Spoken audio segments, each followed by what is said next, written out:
Good morning, everybody. Welcome to another edition of Coffee with Cory. Let me hold this the correct way here. I'm your host, Cory Smith, here to discuss some NC State football on this Monday afternoon now. We're a little late on this one, but I appreciate everybody for jumping on, as always, to talk NC State for Pack Power 247.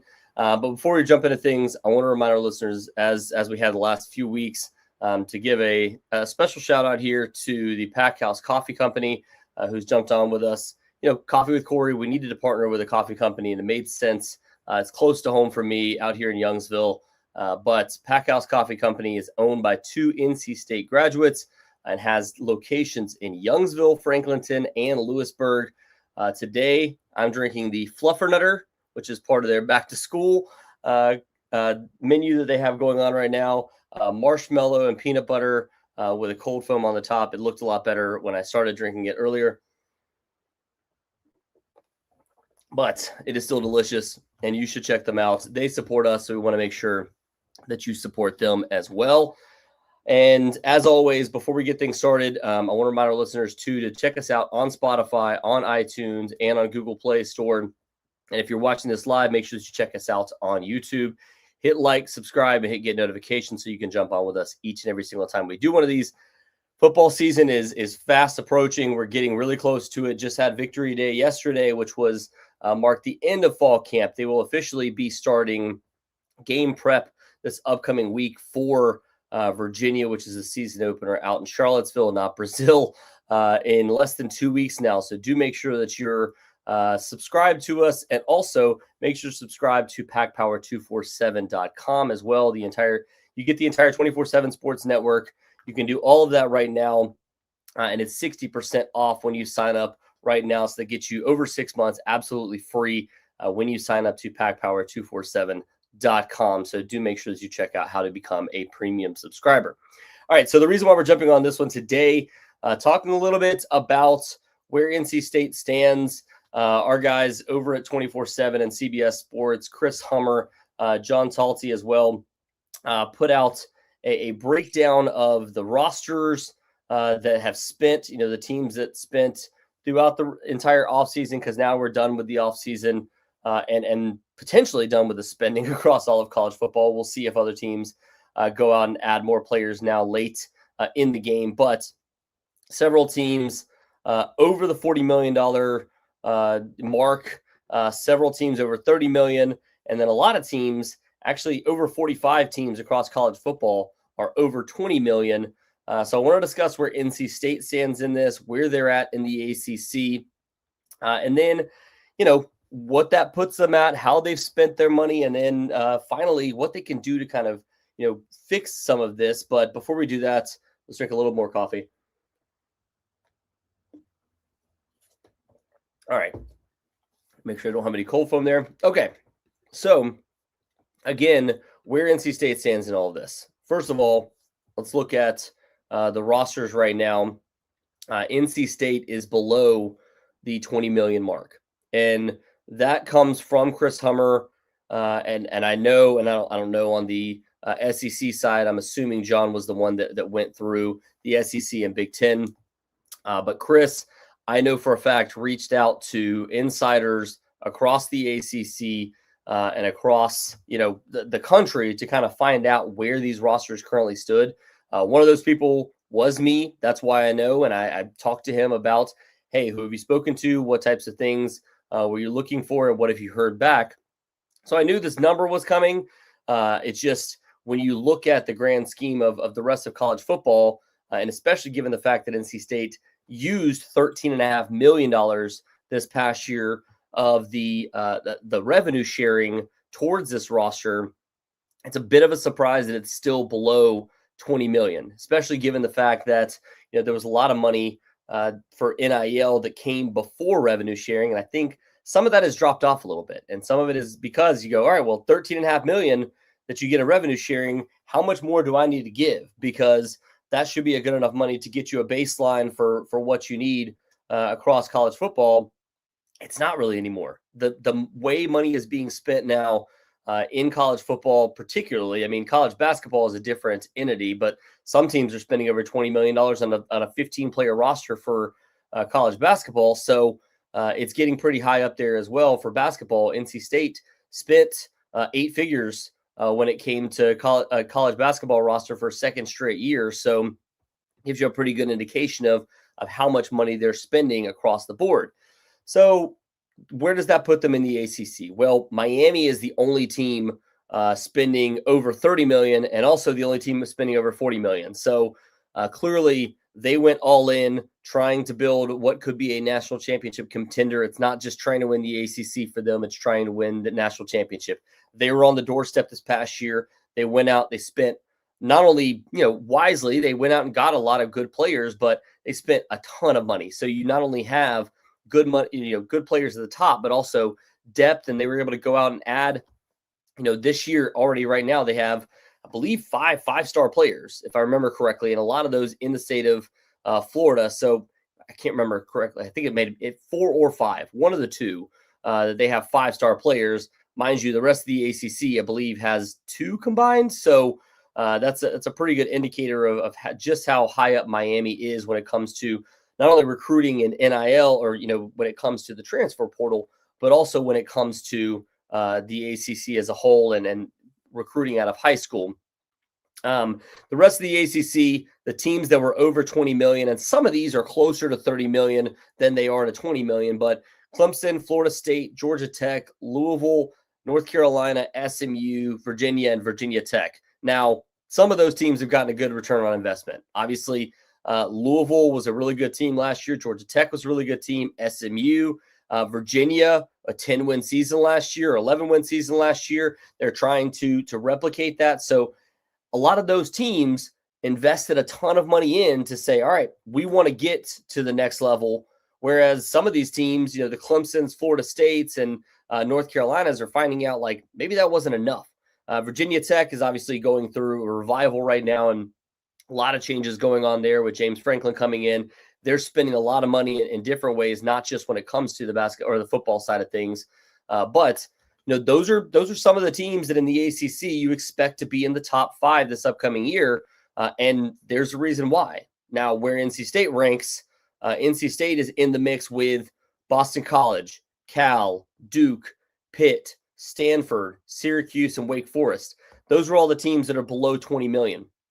Now, mind you, some of these teams, like I know from talking to people, Florida State basically said, all right, the $22.5 million that you got, or $21.5 million that you got from NIL or from revenue sharing this past year, we're going to put all that towards football, all the NIL spending, all the other sports will need to get NIL spending and keep, what they were doing previously.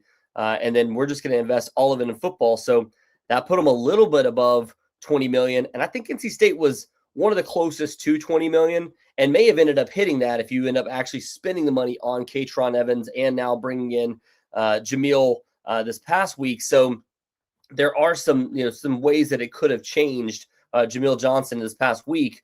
So there are ways that it could have changed and NC State potentially just barely going over that cap, but it's still not in the realm of spending across the country if you want to truly be a contender. Like if you want to be in the top of the ACC, or you want to be, competing to be in the discussion to be one of these teams that are looking to make the move to the SEC or the Big Ten here in a few years, which, mind you, when it comes to the Big Ten, I'm counting them here. Let's see, 2 teams over 40 million, another 5 teams over 30 million, and then only 3 teams in the entire Big Ten are under 20 million. That's Minnesota, Purdue, Northwestern. Those are not the teams you want to be in the mix with. Those are not the teams you want to be in the discussion with if you're NC State. Every team in the SEC is over 20 million. The only teams that are below 30 million are Arkansas, Kentucky, Mississippi State, Missouri, South Carolina, Vanderbilt. And a lot of those teams, the teams that aren't over 30 million right now are teams that are trying to also compete in men's basketball and women's basketball and across the board. So that's part of maybe why there's a little bit of a spending disparity for NC State, because there is a lot of money being thrown at basketball. There's a lot of money trying to be invested into women's basketball, baseball, all those different sports.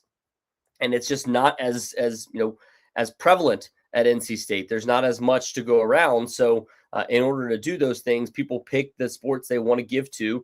So that certainly plays a little bit of a part in it. But when it comes to the football side of things, that's where you're falling off right now, is the money is not being spent on top of the money that's being given through the revenue sharing. And we'll find out from Boo Corrigan later this week. There's going to be questions asked about why NC State isn't one of those teams that's above the 20 million mark going into this upcoming season. And I'm sure he'll talk about that. He'll also talk more about revenue sharing and where it stands going into this year. Also talk about where NIL stands for NC State. So we'll get some answers on those things. May not get 100% clear answers, and we don't have 100% clear answers on where NC State actually stands when it comes to the NIL side of things, just because as of right now, we know it's under 20 million. So looking at the rest of the questions we may have coming out of this, again, that gives you an idea of where the SEC, the Big Ten is.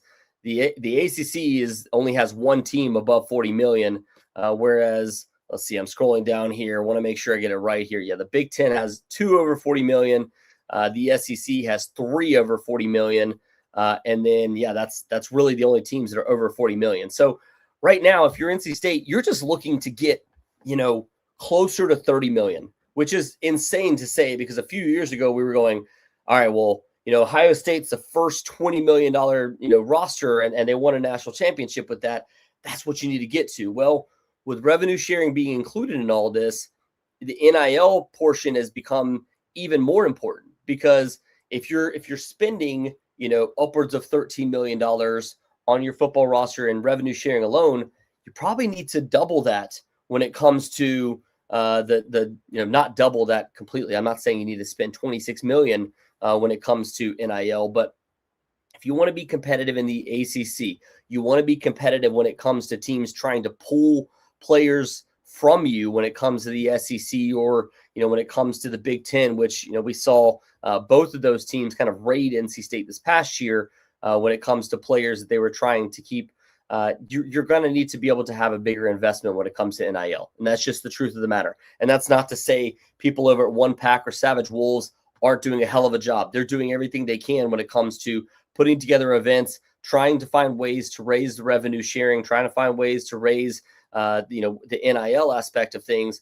But it's just not like, again, if you're going to put together a complete roster that's not only strong at the very top, but also has strong developmental pieces and has strong depth, you're going to need to have more of an investment when it comes to NIL. It can't just be reliant. I think 3/4 of it basically you're looking at, or 2/3 of it coming from coming from revenue sharing. Some more has to be coming from NIL side of things.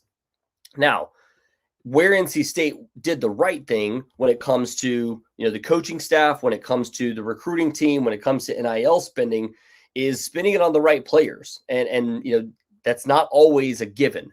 I think for NC State, you knew this past offseason, whether it was Hollywood Smothers going to the NFL or going to another college team in the transfer portal, it was probably going to happen after last season. So you knew you needed to figure out, all right, who are the reinforcements? Who are the best players we need to keep? You kept Duke Scott.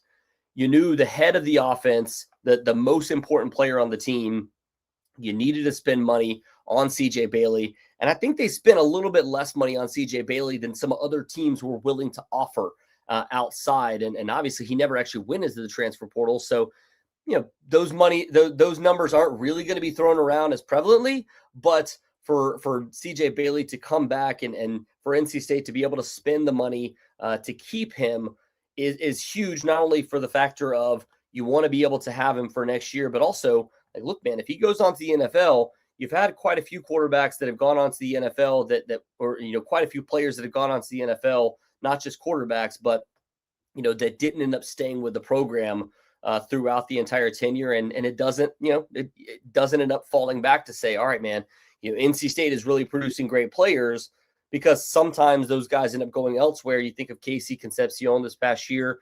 You think of Brandon Cisse this past year, several others that ended up going to the NFL and were actually built at NC State, but spent 1 year elsewhere. And everybody goes, oh man, well, they're from, South Carolina, or they're from, from Texas A&M, and it wasn't from NC State. So that's where you need some of that to come into play too. And it helps when you're going out there and recruiting players to, if you want to be competitive, saying, hey man, look, we've sent all these guys at your position to the NFL. So you need to have money to be able to back that up and keep those guys in Raleigh, not just try to use money on guys that are coming in too and trying to retain key players.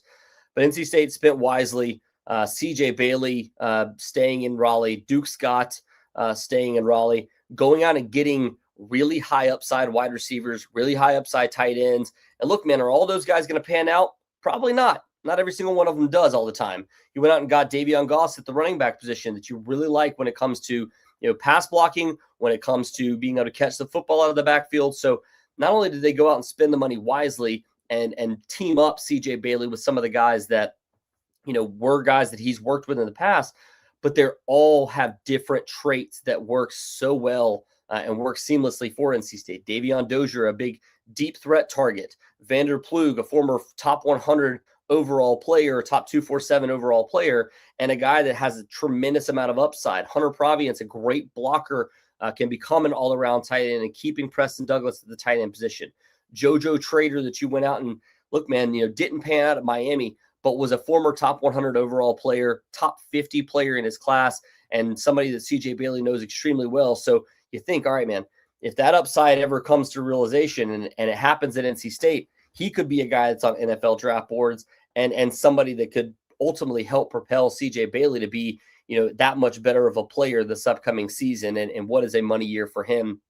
And then again, you invest heavily in the offensive line. You retain a lot of guys for the offensive line, and Spike Souls, Teague Anderson, Kamen Smith that came on really strong midway through last season, dealt with some injuries last year, but all these guys can play a big part for NC State this upcoming season. And on the defensive side of the football, going out and getting a Harvey Dyson that was a tremendous upside play, somebody that played really well at Tulane last season, was their leader when it comes to pass rush. You can get better when it comes to run stopping, but if you can get after the quarterback and help you in that factor, that was something that NC State really struggled with last season. That would be massive for the Wolfpack. And then King Mack coming over at the safety position. Last season, you invested with a guy like Sterling Dixon. You get Popo Aguirre at the linebacker position. You've got a lot of different guys that you brought in that, again, not only have that high upside, but also some of them are proven factors, whether it was the ACC or a team that made it to the college football playoff last year, or a team that in Penn State that he got a lot of playing time in King Mack last season, but is looking for a more stable winner and a chance to be able to do that at NC State. So we'll see how all those pieces fit together. But again, while NC State may not have the monetary means and the NIL to add on to the rev sharing to be one of the top teams in the ACC, they spent the money wisely. They got a lot of guys that you feel like can kind of live up to those expectations. And if things go right, how do you fix all this? You go out and win football games. And that's the biggest thing that Dave Doeren absolutely needs to do this year. He talked about, win, not if, winning 10 games. And that's a major factor for him this season. That's something that he really wants to accomplish, try to reach an ACC championship game. How do you get the money on your side? How do you get people to want to start donating again and wanting to see this program truly flourish under Dave Doeren and not just saying, all right, man, we're waiting until Dave is gone. How do you do that? You go out and win games. You go out and do it the right way this upcoming season. And 10 wins is certainly on the table for NC State this season, but you've got to stay healthy. You got to see a lot of these guys actually, the upside of them being realized this upcoming season. It can't just be CJ Bailey trying to do it all for NC State. You got to have Duke Scott playing an integral part. You got to have Davion Goss being a dude out of the backfield that can can pass block for him and catch the football out of the backfield. You got to have at least 3 of these wide receivers really pan out, and then a couple others be able to be guys that can help create depth for this wide receiver core. And then again, tight ends, offensive line has got to be as strong as expected this upcoming season. I think tight end position, a lot of upside, but the offensive line, there's a lot of guys on that offensive line that have to be really good. So if they're able to do all those things, go out, win games, that's how you change this, man. Like that's really, as much as we've talked about in the past, like it's got to be down to NC State boosters wanting to start spend the money, wanting to start bringing this program back. It's got to start with winning, and that's ultimately what you have to do. All of it's on the table this upcoming season. It's been there in the past.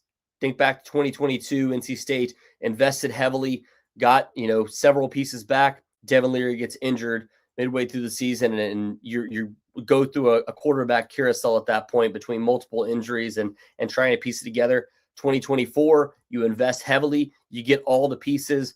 Grayson McCall didn't really pan out before the injury, and he's lost for the entire season. Now it's about keeping guys healthy.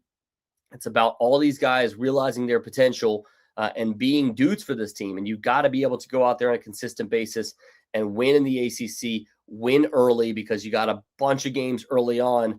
Virginia, Vanderbilt, Louisville. You start winning some of those games even before you get to the midway point of the season. People start believing in a 5-1 team, potentially a 4-1 team at that point, before you really get into the meat of the end of the schedule in the ACC. I mean, that right there could start kind of building some momentum towards NIL and towards NC State for the future, especially with guys like Gunnar Rivers coming in next season and several other pieces. You have multiple top 150 players coming in next season, one on offense, one on defense. KJ Caldwell coming in on the defensive side of the football, the number one kicker in the country coming in next season. Several pieces locally that you feel really good about for the 2027 class. You want to start building and start really putting things together. Build around this team, win this year, build a 2028 class that could contend with anybody in the ACC, along with a portal class that can make this team strong in 2027. And you've got all the pieces there to be able to compete and put yourself in the upper echelon when it comes to NIL. So thank you to everybody for listening. I appreciate, again, Packhouse for jumping on with us. And again, 60% off of Pack Power 247. Jump on now, guys, before we really get into the meat of the season, before we get to the start of actual camp. Sign up with Pack 60 down here if you haven't already. We will talk to you guys again soon.